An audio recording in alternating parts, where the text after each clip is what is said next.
नमस्कार प्यारे बच्चों, क्या हाल चाल। तो मेरा नाम महेश शर्मा और आज अपना क्लास 12 फिजिक्स चैप्टर फर्स्ट का लेक्चर नंबर 2 है। कल अपन ने इसका इंट्रोडक्शन में कुछ बेसिक बातें की थी कि आवेश क्या होता है, आवेश का मात्रक वगैरह, आवेश कैसी राशि है और किसी बॉडी को किसी वस्तु को कैसे आवेशित करेंगे। आज लेक्चर नंबर 2 में क्या पढ़ने वाले हैं, तो इसमें अपन पढ़ने वाले आवेश के गुणधर्म, विद्युत आवेश के गुणधर्म, प्रॉपर्टीज ऑफ इलेक्ट्रिक चार्ज। और इस लेक्चर में क्या क्या पढ़ने वाले, तो अपने यहाँ पे 5 टॉपिक कवर करने वाले। पहला कौन सा, विद्युत आवेश की योज्यता, additivity of electric charge. Second, आवेश संरक्षण। थर्ड, आवेश का क्वांटीकरण। और चौथा, आवेश की निश्चलता। हालांकि ये जो टॉपिक है वो इस बार एनसीईआरटी में लिखा हुआ नहीं है, लेकिन अपन इसको भी पढ़ लेंगे, थोड़ा सा टॉपिक है। और उसके बाद आवेश व द्रव्यमान में अंतर, और उसके बाद कुछ न्यूमेरिकल करेंगे क्वांटीकरण के ऊपर। यहाँ से सवाल बोर्ड एग्जाम में आए भी और आते रहते हैं। तो ये आज अपना ये टॉपिक्स अपन कवर करने वाले। तो करना है क्या आपको, तो कॉपी और पेन निकाल लो, ठीक है, और निकाल के लिखना शुरू कर दीजिए। तो फर्स्ट हेडिंग आप लिखिएगा आवेश के गुणधर्म, और उसमें फर्स्ट लिखिए विद्युत आवेश की योज्यता। Clear, additivity of electric charge. तो ये क्या होता है, स्टार्ट करते हैं, शुरू करें। तो हेडिंग आपने लगा ली होगी, लिख लिया विद्युत आवेश की योज्यता। तो बच्चों इसका मतलब क्या हुआ, सिंपल सा मतलब देखिए, अपने पास एक निकाय है, और निकाय कैसे लेंगे अपन, विलगित निकाय, आइसोलेटेड सिस्टम है। विलगित निकाय का मतलब क्या है, मान लो अपने पास ये एक विलगित निकाय है, कैसा भी ऐसा कुछ भी निकाय, ठीक है। निकाय का मतलब, विलगित निकाय का मतलब होता है जो मतलब जिस पर कोई बाह्य बल नहीं लग रहा हो, उसको हम बोलते हैं विलगित निकाय बोलेंगे। बिल्कुल अकेला हो, ठीक है, तन्हाई में हो, अकेला हो, उस पर कोई बाहर से कोई फोर्स वगैरह नहीं लग रहे हो, उसको बोलते हैं विलगित निकाय। और इस विलगित निकाय में मान लो बहुत सारे चार्जेस, बहुत सारे आवेश है, कि मान लो इसमें एक आवेश Q1 है, एक आवेश Q2 है, एक आवेश Q3 है, ऐसे करते करते गए बहुत सारे आवेश इसके अंदर है, ठीक है। तो अपने को निकालना इस निकाय का कुल आवेश क्या होगा। तो कुल आवेश क्या होगा, जो टोटल चार्ज होगा Q टोटल, वो रहेगा Q, इसका टोटल जो आवेश रहेगा वो Q बराबर रहेगा Q1 plus Q2 plus Q3 plus कहाँ तक, जितने भी चार्ज, n समझ गए ना, कि 3 है तो 3 तक जोड़ लो, n एक नंबर है, 3 4 5 जितने भी, मान 10 हो तो 10 सबको जोड़ लीजिए। तो यही विद्युत आवेश की योज्यता होती है। क्लियर, समझ में आ गया होगा। अब बोलेंगे क्या, परिभाषा बोलनी है, शब्दों में बोलना, तो कैसे लिखेंगे, कैसे बोलेंगे। तो पहले ये बोलेंगे कि किसी विलगित निकाय का कुल आवेश, किसी विलगित निकाय का कुल आवेश इसमें स्थित सभी आवेशों के बीजगणितीय योग के बराबर होता है। मैंने एक वर्ड यूज किया है, बीजगणितीय योग, एलजेब्रिक सम। इसका मतलब क्या है, इसका मतलब ये है कि आपको चिन्ह के साथ जोड़ना है। चिन्ह के साथ क्यों जोड़ना है, क्योंकि विद्युत आवेश कैसी राशि है, अदिश राशि, और अदिश राशियों को अपन सिंपल गणित के, सिंपल जो बीज गणित है उसके अनुसार अपन जोड़ते हैं। क्या बात समझ में आ गई होगी। तो हमने लिख लिया होगा, किसी विलगित निकाय का कुल आवेश इसमें स्थित सभी आवेशों के बीज गणित योग के बराबर होता है। ये होगी विद्युत आवेश की योज्यता। ये डायग्राम बना के एक मैंने विलगित निकाय बनाने की कोशिश की और ये हो गया। तो यही विद्युत आवेश की योज्यता है। आई होप आपने लिख लिया होगा परिभाषा, उसके बाद डायग्राम बना के आपने लिख लिया होगा। और वैसे आपको पीडीएफ का लिंक कहाँ मिलेगा, टेलीग्राम चैनल पर। टेलीग्राम चैनल का नाम क्या है, जो यूट्यूब चैनल का नाम है, यूट्यूब चैनल का नाम क्या है, आरबीएससी फिजिक्स क्लासेज, वही नाम है टेलीग्राम चैनल का, आरबीएससी फिजिक्स क्लासेज। तो आप सर्च करके वहाँ टेलीग्राम चैनल को ज्वाइन करके वहाँ आपको पीडीएफ का लिंक मिल जाएगा, वहाँ से इसको आप डाउनलोड कर लीजिएगा, इसके नोट्स, ठीक है। चलो इसको एग्जाम्पल समझते हैं। विद्युत आवेश की योज्यता उनके समझते हैं एग्जाम्पल से। कैसे, कि मान लो अपने पास कोई निकाय, अपने पास कोई निकाय जिसमें वो आवेश मान लो, एक आवेश मान लो 2 माइक्रोकुलाम मान लो, देखो माइक्रोकुलाम होता है, ठीक है, इसको क्या बोलते हैं, माइक्रोकुलाम। एक आवेश मान लो -3 माइक्रोकुलाम, एक आवेश मान लो 4 माइक्रोकुलाम, और एक आवेश मान लो 5 माइक्रोकुलाम। ये मान लो किसी विलगित निकाय का आवेश है। आपको क्या चाहिए, टोटल चार्ज चाहिए। तो क्या करोगे, कुल आवेश क्या होगा, तो कुल आवेश के लिए आपको करना है बीजगणितीय योग। बीजगणितीय योग का मतलब चिन्ह के साथ जोड़ना है। कैसे जोड़ेंगे, तो यहाँ पे 2 फिर प्लस है, तो प्लस -3 प्लस 4 और प्लस यहाँ पे मान लो -5 है, तो -5 कर लीजिए। तो कितना हो जाएगा, कर लोगे ना तो 2 - 3 + 4 - 5, तो 4 और 2 6 -8 -3 -5 -8, तो क्या आएगा -2। तो कुल आवेश क्या आएगा इसका -2 माइक्रोकुलाम ही आएगा। यही विद्युत आवेश की योज्यता होती है। समझ गए होंगे। आगे चिन्ह के साथ जोड़ना होता है, चिन्ह के साथ, बीजगणितीय योग मतलब चिन्ह के साथ आपको जोड़ना है। तो यही है आपकी विद्युत आवेश की योज्यता। क्या बात क्लियर होगी? बोलो क्लियर, टॉपिक क्लियर? ठीक है, लिख लोगे ये परिभाषा, बाकी फॉर्मूले के रूप में, और बाकी ये एग्जाम्पल मैंने आपको दे दिया है इसका। ठीक है, चलिए क्लियर। अब नेक्स्ट टॉपिक कौन सा आएगा अपना, आवेश का संरक्षण। तो लिखिए सेकंड हेडिंग, आप नेक्स्ट हेडिंग लगा लीजिए आप, आवेश का, विद्युत आवेश का संरक्षण, आवेश संरक्षण। एनसीईआरटी में आपकी बुक में इसको लिखा हुआ है, आवेश एक संरक्षित राशि है। आवेश संरक्षण, conservation of charge, conservation of electric charge. तो देखो आवेश संरक्षण क्या बोलता है, तो इसके अनुसार सिंपल, जैसे आपने 11th में पढ़ा ऊर्जा संरक्षण की, पढ़ा ना 11th क्लास में, एनर्जी, कंजर्वेशन ऑफ एनर्जी, ऊर्जा संरक्षण की ऊर्जा को न तो उत्पन्न किया जा सकता और न ही नष्ट। ऐसा ही आवेश संरक्षण है कि आवेश को न तो उत्पन्न किया जा सकता है और न ही नष्ट, इसको केवल एक वस्तु से दूसरी वस्तु पर स्थानांतरित किया जा सकता है। लिख लोगे लाइन आप? ठीक है, पॉज करके, अगर आप पीछे रह जाओ तो पॉज करके लिख लिया करो, साथ साथ में नोट्स बनाइए। ठीक है, तो लिख लिया होगा आपने आवेश संरक्षण, यानी क्या लिखोगे, यानी इस आवेश संरक्षण सिद्धांत के अनुसार आवेश को न तो उत्पन्न किया जा सकता और न ही नष्ट, इसको केवल एक वस्तु से दूसरी वस्तु पर स्थानांतरित किया जा सकता है। अर्थात किसी विलगित निकाय का कुल आवेश नियत होता है, या अर्थात किसी विलगित निकाय का कुल आवेश नियत रहता है, या यूँ भी बोल सकते हो कुल आवेश संरक्षित रहता है। किसी विलगित निकाय का कुल आवेश संरक्षित रहता है। यही आपका आवेश संरक्षण, charge can neither be created nor destroyed, यही आपका कंजर्वेशन ऑफ इलेक्ट्रिक चार्ज है। बोलो क्लियर यहाँ तक हो गया? बस यही है। इसको एग्जाम्पल समझ लीजिए आप। एग्जाम्पल से जैसे मान लीजिए अपने पास एक नाभिकीय विक्रिया है, जैसे अपने पास क्या है, एक 92 यूरेनियम 235, ये आप चैप्टर नंबर 13 में पढ़ोगे।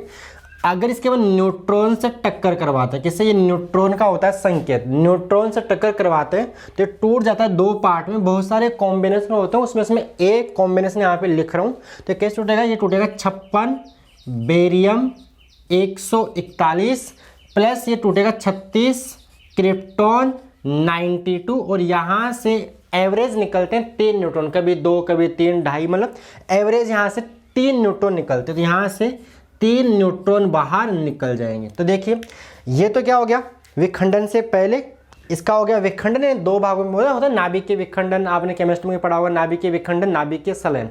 तो ये तो विखंडन से पहले ऐसा था, विखंडन के बाद ऐसा है। अब देखिए मैं यहाँ निकालता हूँ विखंडन से पहले आवेश, विखंडन से पहले आवेश मतलब प्रारंभिक आवेश, जिसको मैं बोल रहा हूँ क्यू।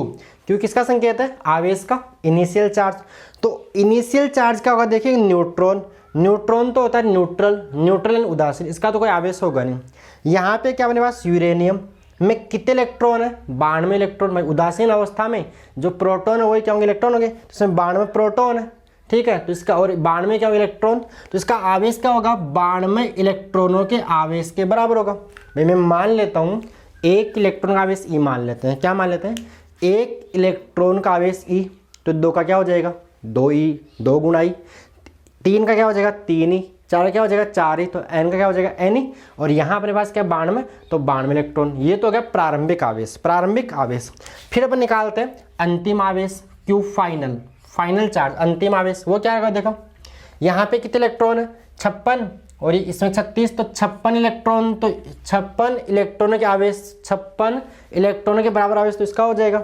और यहाँ पे 36 इलेक्ट्रॉन के बराबर आवेश, अब जोड़ लो, आ जाएगा 6 6 12 5 3 8 9, तो क्या होगा 92 इलेक्ट्रॉन। जो आवेश प्रारंभ में था वही आवेश बाद में, ये इसका एक एग्जाम्पल हो गया। तो क्यू इनिशियल आप लिख सकते हो, क्यू इनिशियल बराबर क्यू फाइनल। आई इनिशियल मतलब प्रारंभिक, फाइनल मतलब अंतिम। तो ये आपका हो गया आवेश संरक्षण।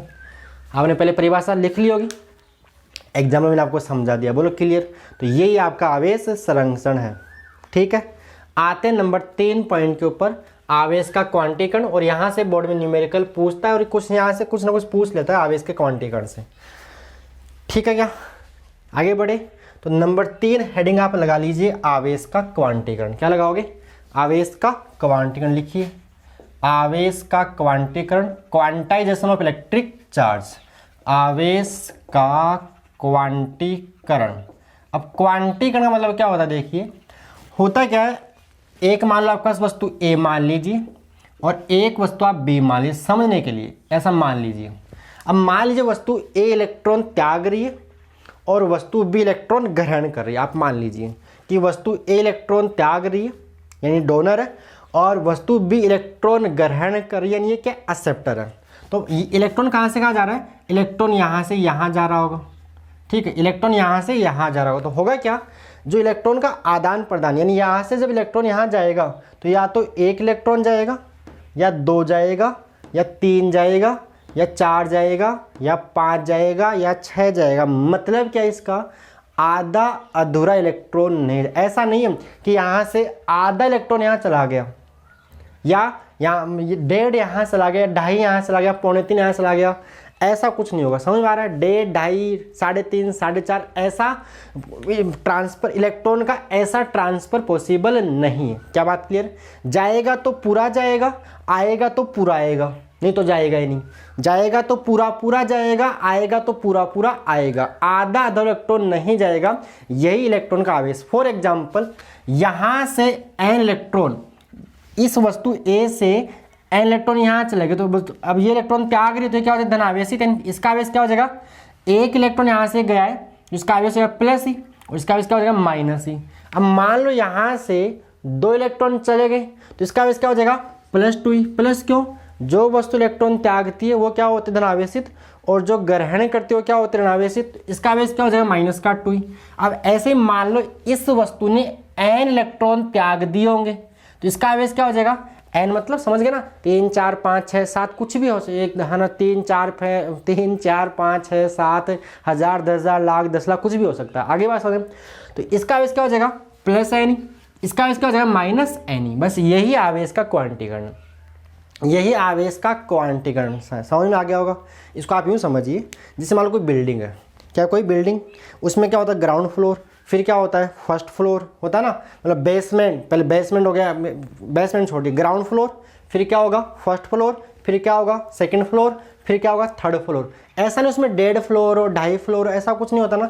यही आवेश का क्वांटीकरण। आप इसको भी समझ सकते हो कि आप जब मार्केट में गए, मान लीजिए आप पेन लेने गए आप, ठीक है, या कॉपी लेने गए, तो जब आप मार्केट में पेन लेने जाते हो तो आपको दुकानदार या तो एक पेन देगा या दो देगा या तीन, ऐसा नहीं आपको आधा पेन दे दे, ऐसा तो पॉसिबल नहीं है ना। तो इसको यूँ ही समझिए, तो ऐसे इलेक्ट्रॉन जाएगा तो पूरा और आएगा तो पूरा, ठीक है, यही आवेश का क्वांटीकरण है। अब इसको बोलेंगे कैसे, तो इसको बोलेंगे ऐसे, ये वस्तु मान लीजिए या ये वस्तु मान लीजिए, कोई वस्तु जो त्यागती है उसका आवेश प्लस में और माइनस में। तो फॉर्मूला की बात करूं तो फॉर्मूला बन जाएगा Q बराबर +-Ne लिखा जाता है। Q बराबर +-Ne फॉर्मूला लिखा जाता है। पहले अपन इसको शब्दों में कैसे बोलेंगे वो लिख लेते हैं। क्या बोलेंगे, देखो यही बोल रहे हैं, जो आपने काम किया उसको वर्ड्स में बोल दीजिए। क्या बोलोगे, किसी वस्तु पर आवेश, किसी वस्तु पर आवेश हमेशा इलेक्ट्रॉन पर आवेश, ई यहाँ पे क्या है, ई क्या है, यहाँ पे इलेक्ट्रॉन आवेश, किसी वस्तु पर आवेश हमेशा इलेक्ट्रॉन पर आवेश के पूर्ण गुणज के रूप में होता है। यही आवेश का क्वांटीकरण। क्या बोला मैंने, किसी वस्तु पर आवेश, किसी वस्तु पर आवेश हमेशा इलेक्ट्रॉन पर आवेश के पूर्ण गुणज के रूप में होता है, इसे आवेश का क्वांटीकरण कहते हैं। आई होप आपको समझ में आ गया होगा। कोई भी वस्तु है, अरे भाई उसमें या तो एक इलेक्ट्रॉन बराबर आवेश होगा या 2 ही, 3 ही, 4 ही, 5 ही, 6 ही, 7 ही, 8 ही, n ही, यही आवेश का क्वांटीकरण। तो आप लिख लीजिए, किसी वस्तु पर आवेश हमेशा इलेक्ट्रॉन पर आवेश के पूर्ण गुणज के रूप में होता है, इसे आवेश का क्वांटीकरण कहते हैं। अर्थात नीचे लिखिए फॉर्मूला Q बराबर +-Ne, और आपके नॉलेज के लिए डायग्राम आप साइड में बना सकते हो। आपके नॉलेज के लिए, वैसे इसका कोई ज़्यादा रोल नहीं है, आपके नॉलेज के लिए आप समझने के लिए डायग्राम साइड में बना लीजिएगा। तो आई होप लिख लिया होगा आपने, किसी वस्तु पर आवेश हमेशा इलेक्ट्रॉन पर आवेश के पूर्ण गुणज के रूप में होता है, इसे आवेश का क्वांटीकरण कहते हैं। अर्थात नीचे लिख लीजिए Q बराबर +-Ne, Q बराबर +-Ne, Q बराबर +-Ne, ठीक है। अब यहाँ पे Q क्या है, तो यहाँ पे लिख लीजिए Q total charge of object, total वस्तु का कुल आवेश। तो यहाँ पे क्या होगा, वस्तु पर कुल आवेश, वस्तु पर कुल आवेश होगा। n यहाँ पे क्या है, तो n है नंबर ऑफ इलेक्ट्रॉन्स, इलेक्ट्रॉनों की संख्या। तो यहाँ पे आप ये लिखोगे, n को लिखोगे इलेक्ट्रॉनों की संख्या, n क्या बोलेंगे, इलेक्ट्रॉनों की संख्या n को बोलेंगे। क्या बात क्लियर। और E होता है इलेक्ट्रॉन पर आवेश। E माइनस का मतलब है इलेक्ट्रॉन पर आवेश। और बच्चों आपको इसका मान भी परिणाम याद कर लेना। जैसे इलेक्ट्रॉन पर आवेश ऋणात्मक होता है, प्रोटॉन पर आवेश धनात्मक होता है, और परिमाण में दोनों का मान क्या होता है, मतलब परिमाण में दोनों पर आवेश क्या होता है, बराबर होता है। तो इसका ई का जो मान है वो होता है 1 पॉइंट, मैंने सिर्फ क्या लिखा है mod of E. Mod of E मतलब परिमाण में चिन्ह को छोड़ दिया है। 1.6 इंटू 10⁻19 कूलाम। तो ये होता है इलेक्ट्रॉन पर आवेश। इलेक्ट्रॉन पर नेगेटिव, प्रोटॉन पर पॉजिटिव होता है। तो ये आपको याद रखना है। और बच्चों इसी को बोलते हैं आवेश का क्वांटा ही बोलते हैं। क्या बोलते हैं? आवेश का जितना क्वांटा मतलब क्या होता है, देखिए बताओ।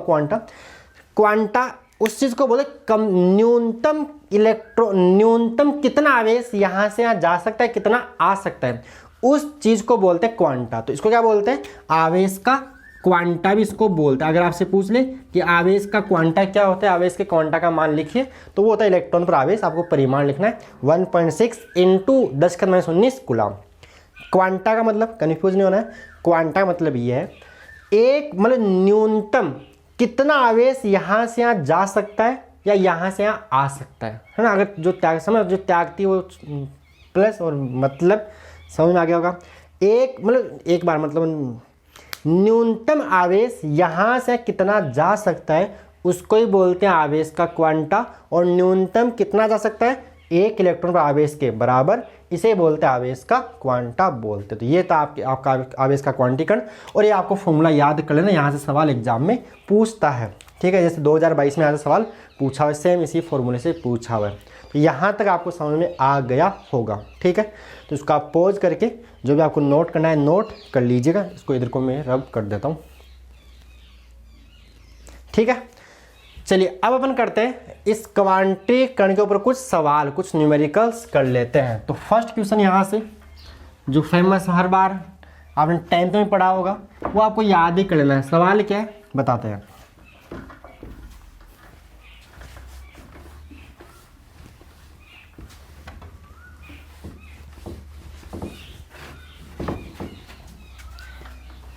चलिए सवाल ये है, क्वेश्चन नंबर फर्स्ट।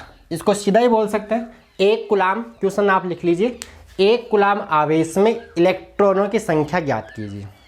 ठीक है, क्या निकालना आपको निकालना है 1 कूलाम आवेश में इलेक्ट्रॉन्स की संख्या आपको निकालनी है। सवाल आपने लिख लिया होगा। या इसको भी बोल सकते हैं, कोई वस्तु, किसी वस्तु को 1 कूलाम आवेश से धनावेशित करने में उसे इलेक्ट्रॉन निकालने पड़ेंगे या देने पड़ेंगे, और कितने। तो 1 कूलाम आवेश से धनावेशित करना है तो इलेक्ट्रॉन निकालने पड़ेंगे। भाई धनावेशित कब होगी, जब इलेक्ट्रॉन त्यागेगी। और ऋणावेशित करना तो इलेक्ट्रॉन देने पड़ेंगे। इसको यूं भी बोल सकते हैं, तुमने सीधा ही बोल दिया मैंने। 1 कूलाम आवेश में इलेक्ट्रॉनों की संख्या ज्ञात कीजिए, यही सवाल है। तो बोलो दो, आपको दिया क्या है 1 कूलाम। इसका सोल्यूशन देखिएगा, 1 कूलाम आवेश यानी क्यू का मान क्या दे दिया आपको 1 कूलाम में क्या निकालना आपको, इलेक्ट्रॉनों की संख्या यानी n का मान निकालना है। तो फॉर्मूला अपन जानते हैं, Q बराबर N ई, तो n निकालना है। तो n बराबर क्या है Q बाई ई। अब Q का मान क्या है 1 कूलाम। E का मान आपको दे भी सकता है और नहीं भी। जैसे E का मान मान लो दिया है सवाल के अंदर, कितना होता है 1.6 इंटू 10⁻19 कूलाम होता है। दिया है तो अच्छी बात है, और वैसे भी आपको याद होना ही चाहिए और याद हो जाएगा। इतनी बार काम आएगा अपने आप याद हो जाएगा। क्या होता है E का मान 1.6 इंटू 10⁻19 कूलाम होता है। इसको आप सोल्व करो तो क्या है, देखो ये अगर 10/16, ये माइनस का 19 ऊपर जाके प्लस का 19, तो आप इसको 100/16 इंटू 10⁻18 कर लीजिए। कर सकते हैं यहाँ से, इधर भेज दिया 10। इसको सोल्व करने पे जो n का मान आता है बच्चों वो आता है 6.25 इंटू 10⁻18 इलेक्ट्रॉन आता है। ये आपको सीधा याद ही होना चाहिए। बोलो क्लियर, समझ में आ गया। बस सिंपल सवाल है, तो इसको आपको सॉल्व कर लीजिए, लिख लीजिए। ठीक, सेकंड सवाल करें। Question number second, board exam 2022 का सवाल क्या है। एक बात यहाँ पे बताता हूँ आपको मैं, जो आवेश के क्वांटीकरण की जो व्याख्या नहीं, जो आवेश के क्वांटीकरण की व्याख्या की वो की थी मिलिकन ने। किसने की थी, ये की थी मिलिकन ने तेल बूंद प्रयोग से। मिलिकन आप लिख लीजिए, आवेश के क्वांटीकरण की व्याख्या मिलिकन ने तेल बूंद प्रयोग ऑयल ड्रॉप एक्सपेरिमेंट से की थी। ठीक है, एक बात, आवेश के क्वांटीकरण की जो व्याख्या है वो किसने की थी, मिलिकन ने किससे, तेल बूंद प्रयोग से की थी। तो आप लिख रहे हैं तेल बूंद प्रयोग से। क्लियर, ऐसा ही कुछ सवाल है। अब सवाल नंबर 2 क्या है, देखिए सवाल नंबर 2 ये है कि क्वेश्चन ऐसा है, बोर्ड एग्जाम 2022 का सवाल, आप चाहे अगर आपके पास है तो देख सकते हो। सवाल ऐसा लिखा हुआ था, मिलिकन तेल बूंद प्रयोग में बूंद का, मिलिकन तेल बूंद प्रयोग में एक बूंद का आवेश है, बूंद पर आवेश जो भी, बूंद का आवेश आपको दे रखा था -6.4 इंटू 10⁻⁻19 कुलाम है। ये था सवाल, कुलाम है। तो बूंद पर इलेक्ट्रॉनों की संख्या ज्ञात कीजिए। ये सवाल लिख लिया होगा आपने, बूंद पर इलेक्ट्रॉन की संख्या ज्ञात कीजिए। सवाल है board exam 2022, RB Rajasthan board 2022 का सवाल है। ठीक है, तो सिंपल सा यही सवाल है। तो यही सवाल क्या दिया आपको, मिलिकन तेल बूंद प्रयोग, बूंद का आवेश क्या दे रखा है, क्यू का मान क्या दिया है, -6.4 इंटू 10⁻⁻19 कुलाम दे रखा है। अब नेगेटिव चार्ज है, मतलब इस पर माइनस, मतलब इसका चार्ज क्या होगा, नेगेटिव है। तो आपको संख्या निकालनी, सिंपल आप परिमाण की बात कर लो। तो Q बराबर क्या होता है, Q बराबर सिंपल सा लगा दो आप N। ठीक है, तो N बराबर क्या आएगा, Q/E। तो यहाँ हम परिमाण की बात कर लेते हैं। तो Q का मान -6.4 इंटू 10⁻⁻19 कुलाम लिखिए, और नीचे E का मान क्या लिखोगे। अब यहाँ E का परिमाण की बात करो तो यहाँ पे E का मान, मैं इलेक्ट्रॉन की संख्या निकाले ना, तो चिन्ह को छोड़ दीजिए, इलेक्ट्रॉन की संख्या निकालने चिन्ह को छोड़ दीजिए। तो E का मान क्या आएगा, 1.6 इंटू 10⁻⁻19 कुलाम से कुलाम गया। सबको सोल्व करने के बाद 16 चौको 64 आएगा। तो N का मान कितना जाएगा यहाँ से, N बराबर 4। तो कितने होंगे, 4 इलेक्ट्रॉन। ये हो गया आपका आंसर। बोलो क्लियर है, समझ में आ गया, यही सवाल था। ठीक, क्लियर। अगला सवाल लेते हैं, यहाँ तक क्लियर है। चलिए ये आप नोट कर लीजिए, मैं इधर वाले को साफ कर देता हूँ। सवाल नोट कर लिया होगा, समझ में आ रहा है कि नहीं आ रहा। लेकिन अगर आपको कोई डाउट है ना, तो आप कमेंट बॉक्स में कमेंट कर देना, मैं आपको समझा दूंगा अगर है तो। वैसे आपको डाउट होगी नहीं, फिर भी कोई आपको कुछ पूछना है तो आप कमेंट बॉक्स में कमेंट करके आराम से पूछ सकते हो। चलिए अगला क्वेश्चन लेते हैं, क्वेश्चन नंबर 3 की बात कर लेते हैं। क्वेश्चन नंबर 3 अपन ले लेते हैं, कौन सा ले लेते हैं। सवाल ये, क्वेश्चन नंबर 3 में 75 किलोग्राम इलेक्ट्रॉनों में 75 किलोग्राम इलेक्ट्रॉनों का कुल आवेश ज्ञात कीजिए। इलेक्ट्रॉनों का कुल आवेश ज्ञात कीजिए। लिख लेना पूरा सवाल पूरा लिख लेना।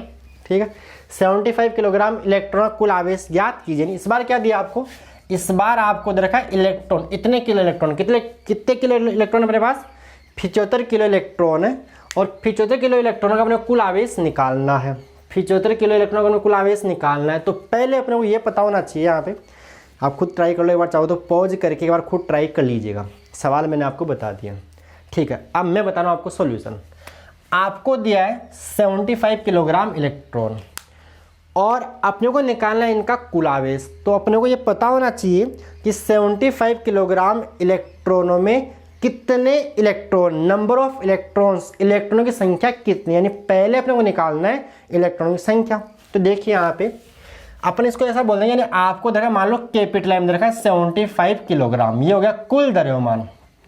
ठीक है, तो कुल द्रव्यमान क्या होगा, एक इलेक्ट्रॉन का द्रव्यमान, कुल द्रव्यमान क्या होगा, इलेक्ट्रॉनों की संख्या इंटू एक इलेक्ट्रॉन का द्रव्यमान। ऐसा लिखेंगे ना भाई, एक इलेक्ट्रॉन द्रव्यमान एम ई, तो दो क्या हो जाएगा 2 एम ई। तो यहाँ पता नहीं कितने इलेक्ट्रॉन है, तो एन इलेक्ट्रॉन द्रव्यमान मिला के क्या है कैपिटल एम। तो यहाँ से पहले एन निकालिए, जो आएगा capital M by small m e. अब आपको समझ में आ जाएगा, एम ई मतलब मास ऑफ इलेक्ट्रॉन। तो एम क्या है 75 किलोग्राम, और m e mass of electron मैंने आपको कल ही बताया था लेक्चर नंबर 1 के अंदर, कितना होता है 9.1 इंटू 10⁻31 kg होता है।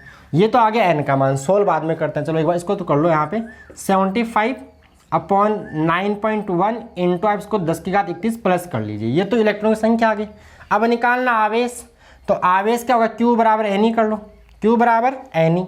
अतः आवेश क्या लिखोगे, अतः आवेश। तो आवेश के लिए क्या कर लीजिए, एक इलेक्ट्रॉन आवेश इंटू इलेक्ट्रॉन संख्या सिंपल Q बराबर N, फॉर्मूला लगा दीजिए, ये आवेश का क्वांटिटी गणित है।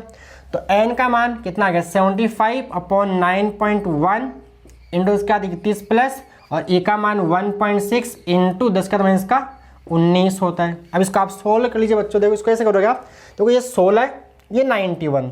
अब यहाँ पे एक ट्रिक लगाते हैं, देखिए 75, इसको आप लिखिए 91 इंटू 16 कर लो, पॉइंट से हट जाएगा ना।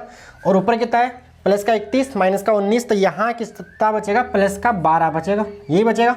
इसको देखिए, अब यहाँ पे ट्रिक है, आप यहाँ इसमें भाग दोगे ना तो आंसर एक्यूरेट में आपको निकालने में जोर आएगा। तो यहाँ आप यूज कीजिए अप्रोक्सीमेशन। कैसे? इस 91 को आप लगभग कितना मान लीजिए 90 मान लीजिए, 75 अपॉन क्या होगा 90 इंटू में क्या आ जाएगा यहाँ पे 16। तो आप यहाँ पे देखिए 16 पूर्ण 80, तो 5 बार और 5 से भी कितना हो जाएगा 5 से 15 पूर्ण यानी 50 हो जाएगा। 15 इंटू इसके बाद 12 आप इसको कर सकते हो, ठीक है। इतना इसका आवेश रहेगा। अब यहाँ पे भी क्या करते हैं, समझ में आ गया होगा, काटना पीटना आता ना अपने को, हाँ ठीक है, समझ में आ गया ना। ये आंसर अप्रोक्सीमेशन है। अब देखिए एक्चुअल में वैसे आंसर 1 थोड़ा सा कम आएगा। कम क्यों आएगा? क्योंकि अपन ने ये संख्या ज़्यादा यहाँ अपने कम किया तो आंसर बढ़ गया, तो ये कोई गलत नहीं। एक्चुअल आंसर इसका आ रहा है 1.3 आ रहा है, 1 मतलब 13 आ रहा होगा। चलो कोई दिक्कत नहीं यहाँ पे। अब यहाँ पे क्या करना, देखो आपके ये जो नंबर है ना, हालांकि कितनी बात है यहाँ, ये आपका 11th का पार्ट है, राउंड फिगर वगैरह जो करते हैं अपन, मतलब साइंटिफिक नोटेशन, वैज्ञानिक संकेतन। इस वाले नंबर को क्या करते हैं ये बात बताता हूँ आपको। इस वाले नंबर को लिखना होता है 1 और 10 के बीच में। ये तो आप कर लोगे गुणा भाग, सिंपल सी बात, कोई बड़ी बात नहीं है। 1 और 10 के बीच में क्या करना है, तो पॉइंट आपको लगाना है यहाँ से। तो क्या करो आप यहाँ 10 का भाग दे दो और 10 से गुणा भी कर दो, ऐसा कर सकते हैं। तो मैंने यहाँ क्या 10 की घात 13 कर दिया, तो आएगा 1.5 इंटू 10 की घात 13 कूलाम, इसको आप लिख सकते हो, ठीक है। क्लियर है? तो ये आपको मैंने साथ में सिखाया कैलकुलेशन कैसे की जाती है। बोलो क्लियर है? यहाँ तक समझ में आ गया होगा, सवाल क्लियर है? इसको आप नोट कर लीजिए। अगला सवाल, परेशान तो नहीं हो रहे हो? ऐसे सवालों को सिंपल से आने चाहिए, बोर्ड एग्जाम में से एक नंबर में सवाल पूछ लिए जाते हैं, तो ये आपको पता होना चाहिए। चलिए सवाल नंबर नेक्स्ट, क्वेश्चन नंबर 4 में मार्कर चेंज कर लूँ। क्वेश्चन नंबर 4, क्वेश्चन नंबर 4 क्या है? क्वेश्चन नंबर 4 आप खुद करोगे, मैं आपको लिख देता हूँ। सवाल ये किसी वस्तु को, सवाल ये किसी वस्तु को, साथ साथ लिख लो, किसी वस्तु को, थोड़ा मैं यहाँ लिखूँगा ऐसे, आप ना बोल दो, किसी वस्तु को इतना आवेशित किया जाता है, इतना आवेशित किया जाता है कि उसके द्रव्यमान में 9.1 नैनोग्राम की वृद्धि हो जाती है, कि वृद्धि हो जाती है। राइटिंग पे ध्यान, मतलब स्पीड से लिख रहा हूँ मैं। किसी वस्तु को इतना आवेशित किया जाता है कि उसके द्रव्यमान में 9 नैनोग्राम की वृद्धि हो जाती है। तो निकालना क्या है, तो ज्ञात कीजिए। तो ज्ञात कीजिए, पहला आपको निकालना है स्थानांतरित। अब भाई देखिए आवेशित कर रहे हो तो इलेक्ट्रॉन का ट्रांसफर हो रहा है, और वाजिब सी बात है अगर द्रव्यमान बढ़ रहा है, द्रव्यमान क्या हो रहा है, बढ़ रहा है, ध्यान समझना, द्रव्यमान बढ़ रहा है मतलब इलेक्ट्रॉन आ रहे हैं। द्रव्यमान बढ़ रहा है मतलब इलेक्ट्रॉन क्या है, इलेक्ट्रॉन आया के जम रहे, तो भाई तभी तो द्रव्यमान बढ़ेगा ना। कल भी मैंने आपको बताया था धनावेशित वस्तु का द्रव्यमान कम होता है और ऋणावेशित वस्तु का द्रव्यमान क्या होता है, ज़्यादा होता है। तो यहाँ पे पहले आपको निकालना है स्थानांतरित इलेक्ट्रॉनों की संख्या, आपको निकालना, स्थानांतरित इलेक्ट्रॉनों की संख्या ज्ञात कीजिए। सेकेंड आपको निकालना है आवेश का मान, आवेश का मान, और क्या निकालनी है, उसकी प्रकृति आपको निकालनी है। आवेश का मान व प्रकृति ज्ञात कीजिए। तो नंबर 1 तो आसान है, स्थानीय इलेक्ट्रॉनों की संख्या आपको निकालनी है। तो सिंपल सा ही, तो ये देखो यही कॉन्सेप्ट है। तो यहाँ पे द्रव्यमान में हो रहा है परिवर्तन, ठीक है। सवाल नंबर में इसका फर्स्ट पार्ट सोल्व, आप चाहो तो खुद ट्राई कर लीजिए एक बार पॉज करके। अब मैं सोल्व कर रहा हूँ, अगर आपको देखना हो देख लीजिए, अगर आपसे हो गया तो। यहाँ पे ऐसा ही है, आपको यहाँ रखा द्रव्यमान में वृद्धि। तो देखिए 1 इलेक्ट्रॉन आएगा तो द्रव्यमान, भाई मान लीजिए वस्तु है, इस वस्तु पर 1 इलेक्ट्रॉन आके यहाँ बैठ गया तो इसका द्रव्यमान कितना बढ़ जाएगा, me के बराबर। अगर यहाँ 2 इलेक्ट्रॉन आके बैठ गए तो इसका द्रव्यमान कितना बढ़ जाएगा, 2 इलेक्ट्रॉन के द्रव्यमान के बराबर।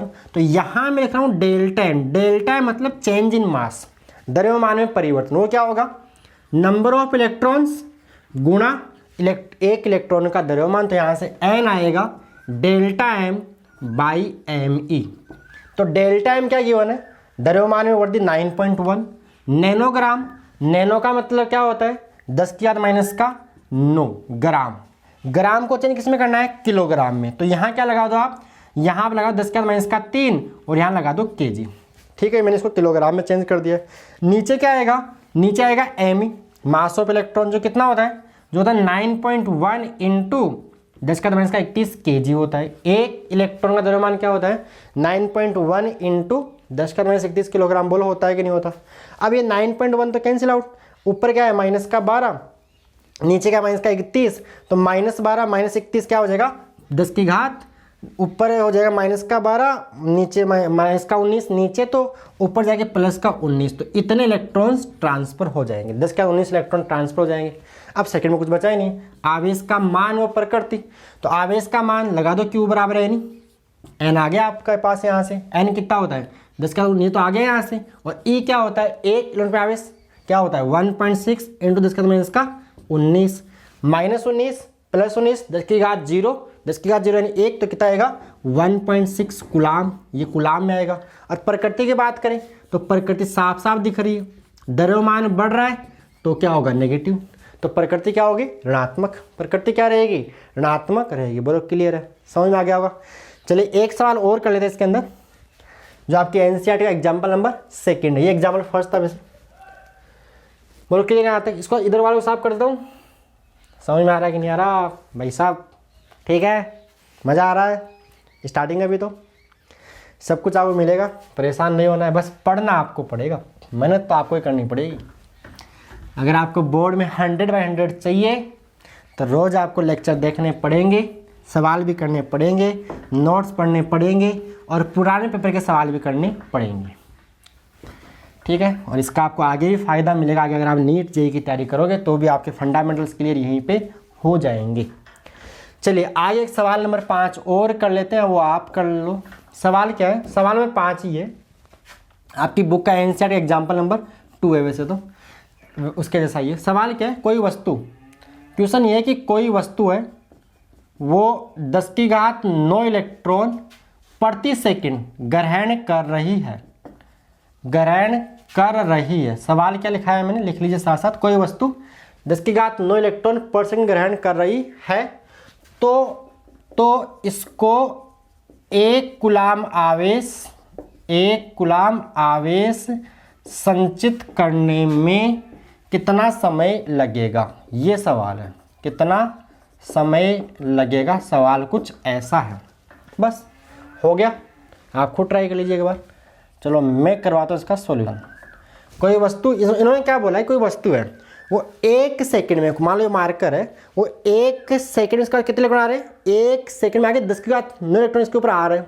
तो आप क्या करना है, निकालें कि इसको 1 कूलाम आवेश को इकट्ठा करने में कितना टाइम लगेगा, आपको ये निकालना है। क्या बात क्लियर है। तो यहाँ मैं निकालता हूँ वस्तु द्वारा 1 सेकंड में, वस्तु द्वारा 1 सेकंड में ग्रहण किया गया आवेश निकाल लेते हैं। ग्रहण किया गया आवेश, तो वो क्या आएगा, Q बराबर n, n का मान दे रखा आपको 10, Q बराबर n, n 10 की घात 9, और E आप जानते हो सवाल में दिया, अच्छी बात नहीं था, आपको याद होना चाहिए, 1.6 × इसका मैं इसका 19 कूलाम। ठीक है, ये कब आ रहा है 1 सेकंड में। इसको सोल्व करने में जाएगा 1.6 × में ये बन जाए 10 की घात -10 कूलाम। ठीक है, तो 1 कूलाम आवेश करने में, देखो 1 कूलाम आवेश संचित करने में, अगर आप देखो आ गया समझ में, ये आवेश देखो, ये जो आवेश आ रहा है कितने सेकंड में आ रहा है, 1 सेकंड में। तो 1 कूलाम आवेश संचित करने में लगा समय, थोड़ा राइटिंग पे ध्यान नहीं देना है, मैं बोल रहा हूँ। तो ये आएगा, देखिए 1 कूलाम आवेश संचित करने में लगा समय क्या होगा, तो इसको इधर रख लो और ये इधर भेज दो, तो आएगा 1/1.6 × क्या लिखा मैंने, 1 सेकंड में, 1 कूलाम आवेश, हाँ 1 कूलाम आवेश संचित करने में लगा समय क्या आएगा, ये आएगा 1/1.6 × 10 सेकंड आएगा। बोलो क्लियर। अब इसको चेंज किस में करना है, आपको चेंज करना है, इसको वर्ड्स में चेंज करना है। तो यहाँ आप करोगे 1/1.6, इसको ज़्यादा ऊपर भेज दो, तो यहाँ करो आप 60 से भाग दोगे तो आएगा मिनट में, फिर 60 से भाग दोगे आएगा घंटे के अंदर, फिर 24 से भाग दोगे ये किस में आ जाएगा, सॉरी 365 से भाग क्या आएगा, 1.6। इतना तो क्लियर है। देखिए एक आपको इसको लाना है वर्ड्स के अंदर, किसके अंदर लाना है, वर्ड्स के अंदर लेके आना है। तो देखिए अपन जानते हैं 1 मिनट बराबर क्या होता है 60 सेकेंड। तो 1 से क्या होगा 1/60 मिनट, ठीक है। तो 60 से भाग दिया, फिर ये मिनट में आ गया। मिनट को चेंज किस में करना है, घंटे में। तो अपन जानते हैं 1 घंटा बराबर 60 मिनट। तो 1 मिनट क्या आएगा 1/60 घंटा, यानी यहाँ पे आएगा 1/60, ठीक है। फिर घंटे को चेंज किस में करना है, दिन में। तो अपन जानते हैं, क्या जानते हैं, 24 घंटे बराबर क्या होता है 1 दिन होता है, ठीक है। तो यहाँ अपन क्या करेंगे, 24 से जब भाग लगाएंगे तो किस में आएगा आंसर, दिन में आएगा। अब चलिए किस में करना है, वर्ड्स में चेंज करना है। तो अपन 365 365 डे बराबर तो 1 ईयर। तो 1 डे क्या आएगा अपॉन 365 करोगे तो आपका आंसर आएगा वर्ड्स के अंदर। इसको जब सोल्व करोगे तो मेरे को याद आंसर लगवाएगा 198 वर्ड्स आएगा। तो ये इसको सोल्व करने पे आएगा 200 वर्ड्स आएगा। बोलो क्लियर है। अब यहाँ परेशान आपको नहीं होना है। मैंने क्या किया है, सेकंड को चेंज किया, किसके अंदर, वर्ड्स के अंदर चेंज किया है। क्या बात क्लियर, सेकंड इसमें चेंज किया मैंने, वर्ड्स के अंदर चेंज किया है। बोलो क्लियर, कर लोगे। तो ये आप सवाल नोट कर लीजिए। उसके बाद अपन लास्ट में पढ़ते हैं आवेश व द्रव्यमान में अंतर। तो आगे देखिए अपन आवेश और द्रव्यमान में अंतर पढ़ने से पहले कर लेते हैं आवेश की निश्चरता, इनवेरियंस ऑफ इलेक्ट्रिक चार्ज। ये क्या होता है देखिए बच्चों, इसका सिंपल सा मीनिंग है, जो आवेश है ना, क्यू, जो आवेश है किसी कण का या वस्तु का जो आवेश है वो वस्तु के वेग पर डिपेंड नहीं करता, वस्तु के वेग पर निर्भर, क्या बोलोगे, किसी वस्तु का आवेश वस्तु के वेग पर निर्भर नहीं करता है। इसे आवेश की निश्चरता कहते हैं। जो आवेश है वो वेग पर डिपेंड नहीं करता है। मतलब क्या है, मतलब यह है कि जितना आवेश आपका विराम अवस्था में होगा, जितना इसका होगा आपका विराम अवस्था में होगा, उतना ही आवेश आपका किस में होगा, गतिशील अवस्था में होगा। बस यही है वैद्युत आवेश की निश्चरता। क्या बात क्लियर है। इन जो वस्तु का आवेश है जो वस्तु के वेग पर निर्भर नहीं करता है। अब यहाँ सवाल पूछा जाता है क्या द्रव्यमान वस्तु के वेग पर डिपेंड करता है, तो हाँ, द्रव्यमान वस्तु के वेग पर डिपेंड करता है। मतलब जब हम चलते हैं, दौड़ते हैं तो अपना द्रव्यमान बढ़ जाता है। मतलब गतिशील अवस्था में वस्तु का द्रव्यमान बढ़ जाता है। गतिशील अवस्था में वस्तु का द्रव्यमान बढ़ जाता है। कैसे, तो एक फॉर्मूला होता है आइंस्टीन के सापेक्षता के सिद्धांत से फॉर्मूला निकलता है m बराबर, चलो बताता हूँ। तो ये तो क्लियर आपका हो गया, आवेश की निश्चरता क्लियर। अब जो द्रव्यमान है ना वस्तु, ये आप यहाँ पे नोट कर लीजिए, वस्तु का जो द्रव्यमान है, वस्तु का द्रव्यमान, वस्तु की काम की बात है, वस्तु के वेग पर निर्भर करता है। वस्तु का द्रव्यमान वस्तु के वेग पर निर्भर करता है। ठीक, होता क्या फॉर्मूला, देखो एक फॉर्मूला होता है m बराबर m0 वर्गमूल के अंदर 1 - v²/c²। ये एक फॉर्मूला होता है। इसका डेरिवेशन अपने 12th क्लास तक सिलेबस में नहीं होता है। ये निकलता है मतलब Einstein theory of relativity, Einstein के सापेक्षता सिद्धांत के अनुसार ऐसा होता है। अब यहाँ सबका मतलब समझिए, m यहाँ पे क्या होता है, देखिए m0 यहाँ पे ना, ये होता है विराम अवस्था में द्रव्यमान। ये क्या होगा आपका विराम अवस्था में द्रव्यमान। क्या है यहाँ पे m0। m यहाँ पे क्या है, तो m यहाँ पे आएगा गतिशील अवस्था में द्रव्यमान। किसमें आएगा, गतिशील अवस्था में द्रव्यमान। क्या बात क्लियर। v यहाँ पे क्या है, तो v यहाँ पे वेलोसिटी ऑफ ऑब्जेक्ट है, v यहाँ पे वस्तु का वेग है, और c एक जाना पहचाना सिंबल होता है। c होता है speed of light in vacuum, मतलब निर्वात में प्रकाश का वेग। कहाँ पे, निर्वात में, जहाँ एब्सेंस ऑफ पार्ट, निर्वात में प्रकाश का वेग। इसका मान कितना होता है, मैंने कल ही बताया था कितना होता है, 3 × 10⁸ मीटर पर 3 × 10⁸ मीटर पर सेकंड होता है। ठीक है, तो ये एक फॉर्मूला। अब कैसे द्रव्यमान बढ़ेगा, देखिए जब वस्तु विराम में, अगर मान लो यदि ऐसा हो जाए, यदि v बराबर 0, मतलब वस्तु रुकी हुई है, वेग 0 है, तो यहाँ रखो ये 0 बटा कुछ भी 0, 1 - 0 1, वर्गमूल 1, तो ये m बराबर m0 हो जाएगा। यानी जो द्रव्यमान वही है, जो विराम अवस्था में वही है। सीधा सीधा हो गया। अब सेकंड देखिए, अब मान लो v का मान बढ़ता है, v का मान क्या होता है, बढ़ेगा। अगर v का मान बढ़ेगा, मान लो v का मान बढ़ रहा है, ठीक है, मतलब v का मान मतलब v का मान मान लो यहाँ पे कुछ आ रहा है, जैसे मान लो v का मान फॉर एग्जाम्पल 3.7 इंटू उसके बाद 6 आ गया मान लो।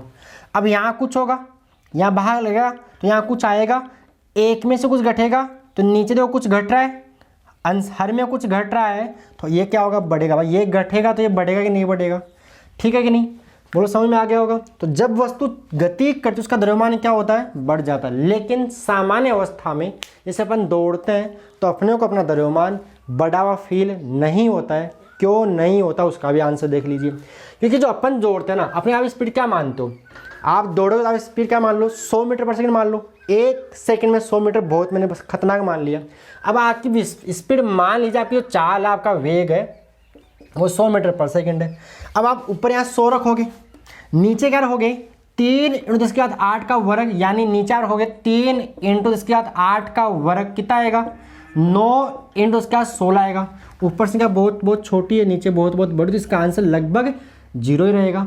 इसलिए अपने को सामान्य अवस्था में द्रव्यमान बढ़ा हुआ फील नहीं होता जब अपन चलते हैं तब, और वास्तविकता में वैसे द्रव्यमान बढ़ता है। यानी अगर आपसे पूछ ले कि गतिशील अवस्था में द्रव्यमान ज़्यादा होता है स्थिर अवस्था में, तो गतिशील अवस्था में द्रव्यमान ज़्यादा होता है। ठीक है, बोलो क्लियर। यहाँ ऐसी बातें क्यों कर रहे हैं, या ऐसी बात इसलिए कर रहे हैं कि यहाँ अपन जिस चीज़ की स्टडी करने वाले हैं वो इलेक्ट्रॉन प्रोटॉन वगैरह है, और ये बहुत ही छोटे छोटे पार्टिकल्स हैं, तो इनकी स्पीड बहुत बहुत ज़्यादा होती है। यहाँ अपन इसलिए इस टर्म्स की बात कर रहे हैं कि द्रव्यमान वेग के साथ चेंज होता है या नहीं होता है। 11th में इसके अपन कोई बात नहीं करते थे, क्योंकि वहाँ अपन जो पार्टिकल लेते थे, एक ब्लॉक ले लिया, कोई पुली वगैरह ले ली, तो वहाँ वेग ऐसे 10 मीटर पर सेकंड 100 मीटर पर सेकंड ऐसा कुछ होता था। इसलिए वहाँ अपन 11th इसकी बात नहीं की, लेकिन 12th में इसकी बात कर रहे हैं। क्या बात क्लियर, तो भी आपको पता होना चाहिए। चलिए अब आगे बात करते हैं आवेश व द्रव्यमान में अंतर। तो ये आप एक बार पॉज करके ये बातें नोट कर लीजिए।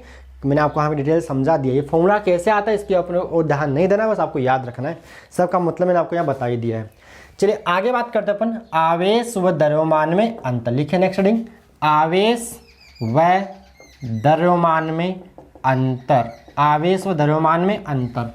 तो आप एक तरफ लिख लीजिए आवेश चार्ज, और एक तरफ आप लिख लीजिए द्रव्यमान। लिखोगे आप खुद ही। तो पहला पॉइंट देखिए, आवेश धनात्मक भी हो सकता है, आवेश ऋणात्मक भी हो सकता है, लेकिन द्रव्यमान हमेशा क्या होता है। तो यहाँ फर्स्ट पॉइंट, आवेश धनात्मक और ऋणात्मक दोनों प्रकार का होता है। क्या आपने द्रव्यमान सुना है कि -2 किलो -3 किलो, सुना है क्या कभी ज़िंदगी में? नहीं सुना ना। तो द्रव्यमान क्या होता है, द्रव्यमान हमेशा धनात्मक होता है। पहला अंतर क्लियर। आवेश धनात्मक 0 भी हो सकता है, आवेश धनात्मक ऋणात्मक 0 हो सकता है, जबकि द्रव्यमान हमेशा धनात्मक होता है। लिख लिया फर्स्ट लाइन, आवेश धनात्मक ऋणात्मक 0 हो सकता है और द्रव्यमान हमेशा धनात्मक होता है। सेकंड पॉइंट जो आवेश है, आवेश वेग पर निर्भर नहीं करता है। आवेश वेग पर निर्भर नहीं करता है। और यहाँ पे क्या हो गया, द्रव्यमान वेग पर निर्भर करता है। Mass depend on the velocity of object but charge not, जबकि आवेश डिपेंड नहीं करता है। तो वेग पर निर्भर नहीं करता है, आवेश वेग पर निर्भर नहीं करता, जबकि द्रव्यमान वेग पर निर्भर करता है। पॉइंट नंबर 3 की बात करते हैं कि पॉइंट नंबर 3 क्या है, दो आवेशों के मध्य जो लगने वाला बल है, दो आवेशों के मध्य लगने वाला बल वो आकर्षण और प्रतिकर्षण दोनों प्रकार का होता है। क्या बात क्लियर। जबकि यहाँ क्या लिखोगे, दो द्रव्यमानों के मध्य लगने वाला बल। अब द्रव्यमानों के मध्य बल कौन सा लगता है, गुरुत्वाकर्षण बल। तो दो द्रव और गुरुत्वाकर्षण बल हमेशा कैसा होता है, आकर्षण प्रकृति का। तो गुरुत्वाकर्षण बल की प्रकृति क्या होती है, हमेशा आकर्षण की। अपनी 11th क्लास में बात पढ़ रखी है। तो यहाँ आप क्या लिखोगे, दो द्रव्यमानों के मध्य लगने वाला गुरुत्वाकर्षण बल हमेशा आकर्षण प्रकृति का होता है। हमेशा क्या होता है, हमेशा आकर्षण प्रकृति का होता है। क्या बात क्लियर। पॉइंट नंबर 4 की बात कर लेते हैं। आवेश कैसी राशि है, आवेश एक क्वांटीकृत राशि है। आवेश एक क्वांटीकृत राशि है। कैसी राशि है, आवेश एक क्वांटीकृत राशि है। अपने पढ़ा ना आवेश का क्वांटीकरण। और यहाँ पे आप लिखिएगा पॉइंट नंबर 4, द्रव्यमान का क्वांटीकरण अभिस्थापित। द्रव्यमान का क्वांटा क्या है वो पता नहीं है अभी, तो द्रव्यमान का क्वांटीकरण अभी स्थापित नहीं है। द्रव्यमान का क्वांटीकरण अभी स्थापित नहीं है, यह आप लिख लीजिए, अभी स्थापित नहीं है। क्या बात क्लियर। तो आपके 4 पॉइंट हो गए। ठीक है। उसके बाद ठीक है, यहाँ पे पॉइंट नंबर 5 और लिख लीजिए, आवेश एक संरक्षित राशि है। आवेश एक संरक्षित राशि है, और यहाँ लिख लीजिए द्रव्यमान एक संरक्षित राशि नहीं है, क्योंकि द्रव्यमान को ऊर्जा में और ऊर्जा को द्रव्यमान में परिवर्तित किया जा सकता है। यहाँ पे एक पॉइंट आप ऐड और कर लेना। तो ये थे आपके आवेश और द्रव्यमान में अंतर। ठीक है, तो ये था आपका आज का लेक्चर नंबर 2, चैप्टर नंबर 2 का। इसके बाद अपन पढ़ने वाले हैं कूलाम नियम, वेरी इंपॉर्टेंट। उसके बाद कूलाम नियम से आगे जो भी चीज़ आएगी वो आपको अब आगे के लेक्चर मिस बिल्कुल भी नहीं करनी, ये भी दोनों देखने और आपको रोज़ क्लास लेनी है। तो आगे अपन पढ़ेंगे कूलाम नियम और उस पर जो उसका कूलाम नियम, सदिश रूप, अध्यारोपण का सिद्धांत, और फिर उस पर करेंगे न्यूमेरिकल। तो आपको रोज़ क्लासेस मिलती रहेगी। ठीक है, ओके प्यारे बच्चों, धन्यवाद।